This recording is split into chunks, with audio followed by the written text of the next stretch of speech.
High. তো মুখটা দেখেই বুঝতে পারছো আজকে একটু বেশি খুশি আর কি। আজকে আমার নয়, আজকে সব ভাই বোনেদের দিনটা আজকে খুবই ভালো বলতে খুবই ভালো।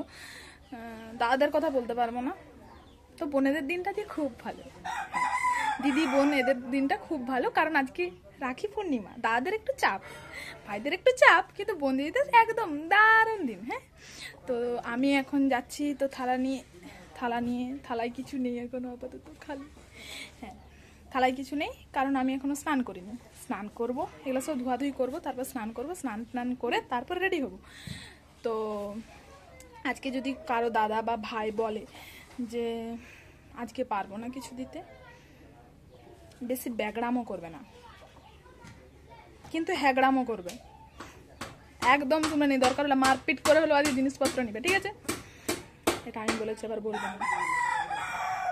আগে একটু নিষ্পাপ মুখ করবে অবশ্য, একটু মানে যে তোমরাও তাদের দুঃখে দুঃখিত হচ্ছ, ভাই দাদাদের দুঃখে, কিন্তু এটা বুঝতে দেওয়া যাবে না, ঠিক আছে?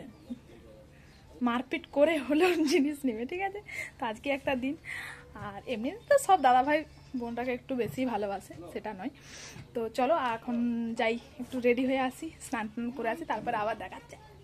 সেদিন আবার পূর্ণিমা পুজো ছিল, যেহেতু আমাদের পুজো হয় তার জন্য পুজো তো দিতেই হবে। আর এদিকে না আমি রেডি করিনি, ওখানে মা রেডি করছিল সব জিনিসপত্র, আর আমি ওখানে ভিডিও করছিলাম, শুধু দাঁড়িয়ে ভঙ্গি করছিলাম আর কি।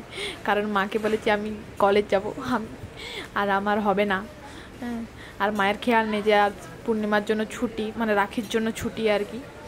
আমি ডুব মেরে দিয়েছি আর কি সেদিন। আর সেদিন ওই দিনই আবার ছিল আমাদের ঢেরা। এই ঢেরা পালন করতে করতে আমাদের ঢেরা ঘুরে গেছে। তোমাদের কাদের কাদের ঢেরা নিয়মটা আছে একটু জানাবে তো কমেন্টে আমাকে। আর এদিকে সকালবেলা আমাকে রাখি দেখাতে এসছে। তো আমি একদম রাখির জন্য রেডি, মানে এই স্নান করে এসে রেডি হয়ে গেছি। তখন জিনিসপত্রগুলো জাস্ট গুছাবো, মানে গুছাবো বলতে রাখি টাকিগুলো সব ঠিক করতে হবে, এখনও থালায় সাজাইনি। তো চলো যাই সাজাই।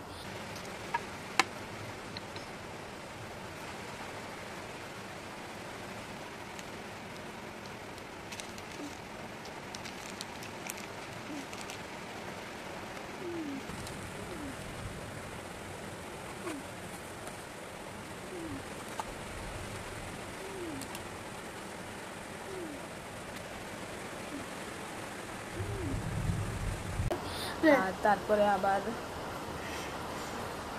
এখানে আরো একজন আছে আমার সঙ্গে, ও আমাকে শুধু বিরক্তি করতে আসে।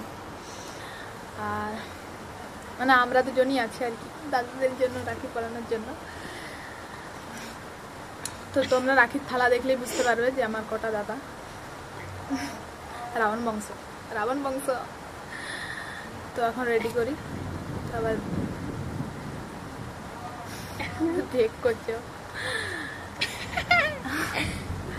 ঠিক আছে?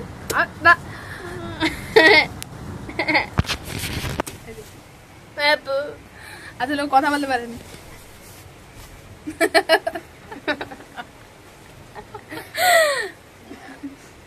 আসলে কথা বলতে পারে না, ওই জন্য এর বাবার কথা বলতে আর।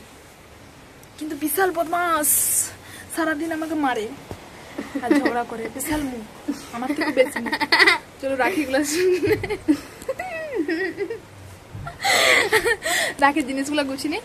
তো গুছিয়ে তো নেবো, সব ঠিক আছে, কিন্তু আমাদের যে দাদা, সে দাদারা এখনো রেডি হয়নি, মানে তারা এখন বিশাল ব্যস্ত আমাদের থেকেও।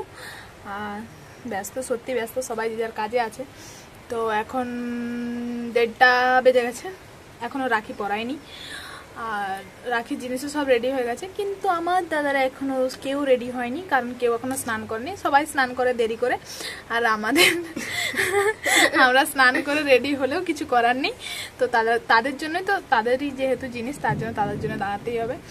আর আমাদের রাখি জিনিসগুলো সব রেডি হয়ে গেছে, কিন্তু আমার জাস্ট কি বলবো, মাথা উঁচু করার মতো, উঁচু করে রাখার মতো মস্ত বদমাস। হ্যাঁ, উঁচু করে রাখার মতো জাস্ট যে দাদারা আছে তাদের জন্য এখন জাস্ট রেডি করব। আর ও এসেছিল যে আমি কি করছি, আমি আদৌ কি রাখির জিনিসপত্র এনেছি সেটাই দেখার জন্য। কারণ আমাকে সারাদিন ধরে কাল থেকে আমাকে রাগাচ্ছে যে তোর তো কিছুই হয়নি। আসলে ও তো বলতে পারে না, ইশারা করে দেখায়। তো কাল থেকে আমাকে জিজ্ঞাসা করছে তুই আদৌ রাখি এনেছিস তো? আমি ওকে দেখাইনি আসলে কাল থেকে যে রাখি আমি এনেছি। আর ও নিয়ে এসে সকালবেলা দেখিয়ে দিয়েছে আমাকে যে আমি রাখি এনেছি। তো এতটাই। দাদাদের আশা করি যে সব দাদার রাখি পরাবো, এটা তোমরাকে দেখাতে পারবো না। কারণটা হচ্ছে যে আমি এই দিন সবাইকে একসাথে পাই না। যার যখন কাজ শেষ হয় সে তখন রাখি পরে। হ্যাঁ, সবাই একসাথে থাকলে যা হয়, হতে পারে আমরা 10-12 জন একসাথে থাকি দাদা ভাই, কিন্তু আমি সবাইকে একসাথে পাই না।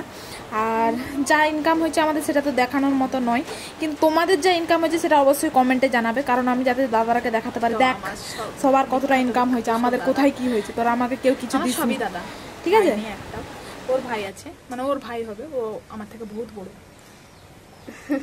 বহুত বড়, 1-2 বছর বড়, 2 বছর বড়।